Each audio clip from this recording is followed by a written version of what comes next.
Pernah nggak sih ngerasa tanggal masih muda tapi dompet udah tua? Baru pertengahan bulan, saldo tinggal 1.000. Jangankan nabung, beli nasi Padang aja harus mikir 2 kali. Tenang, kamu nggak sendirian. Ini cerita yang terlalu umum di kalangan anak muda. Tapi, gimana caranya supaya akhir bulan tetap ada sisa?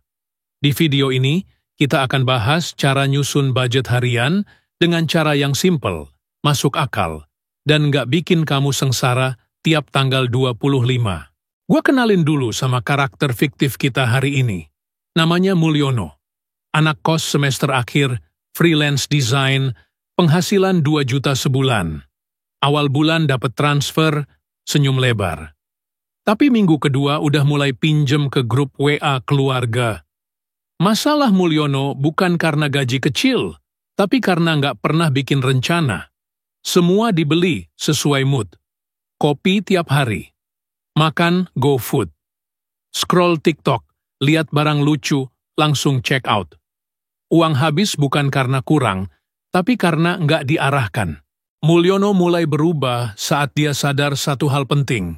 Uang itu kayak tim kerja. Kalau nggak dikasih peran, dia nganggur, ngilang, dan susah dicari lagi. Akhirnya dia mulai kasih peran ke uangnya. Bukan cuma asal pakai, karena setiap pengeluaran harus ada tujuannya. Dan disinilah mulai masuk ke cara nyusun budget harian. Langkah pertama, catat semua pengeluaran. Serius, semuanya. Termasuk sedotan stainless yang katanya diskon 90%. Ini penting buat tahu kemana aja uang kamu lari selama ini. Mulyono ngelakuin ini selama seminggu. Dan dia kaget, ternyata jajan boba 2 hari sekali tuh nguras 300.000 sebulan. Langkah kedua, bikin pos-pos budget. Misalnya, dari 2 juta, 800.000 buat makan, 200.000 buat transport, 200.000 buat pulsa dan langganan, 400.000 buat tabungan investasi, sisanya untuk hiburan dan darurat. Tips, jangan lupakan jajan. Tetap kasih slot kecil buat seneng-seneng, biar nggak nyolong dari pos lain. Setelah punya pos, sekarang bagi jadi harian. Dari 800.000 buat makan sebulan, berarti kamu cuman boleh habis sekitar 27.000 per hari. Ini jadi alarm mental kamu setiap kali pengen makan di kafe 50.000. Mulyono mulai pakai ini. Setiap pagi dia tulis, hari ini budget makan 25.000 rupiah.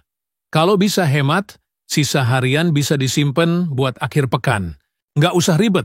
Bisa pakai Excel, Google Sheet, atau aplikasi kayak Money Manager, Dompetku, atau cuma catatan di HP.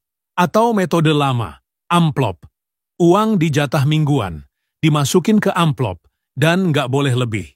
Mulyono sendiri pakai Google Sheet, plus reminder mingguan buat review keuangannya. Tiap minggu, Mulyono ngecek, masih sesuai budget nggak? Kalau ternyata dia sering bocor di makanan, dia perketat minggu depan. Ini bukan soal pelit, tapi adaptasi. Kayak diet, budgeting itu proses. Kadang gagal, kadang berhasil. Tapi selama terus dievaluasi, kamu pasti makin jago. Bonus, 3 tips anti bokek akhir bulan. Tips 1. Punya dana darurat mini. Minimal 100.000 disimpan. Jangan disentuh kecuali kepepet. Tips 2. Uang masuk langsung sisihkan untuk nabung, bukan nunggu sisa. Tips 3. Kasih reward ke diri sendiri kalau berhasil hemat, tapi tetap dalam budget. Dari yang awalnya selalu bokeh, Mulyono sekarang bisa nabung dan tetap ngopi seminggu sekali. Semua karena satu hal sederhana, budgeting harian yang realistis dan disiplin.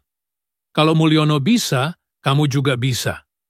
Yuk, mulai kasih peran ke uangmu sebelum dia pergi tanpa pamit lagi. Jangan lupa subscribe, biar nggak ketinggalan tips keuangan lainnya. Sampai ketemu di video berikutnya.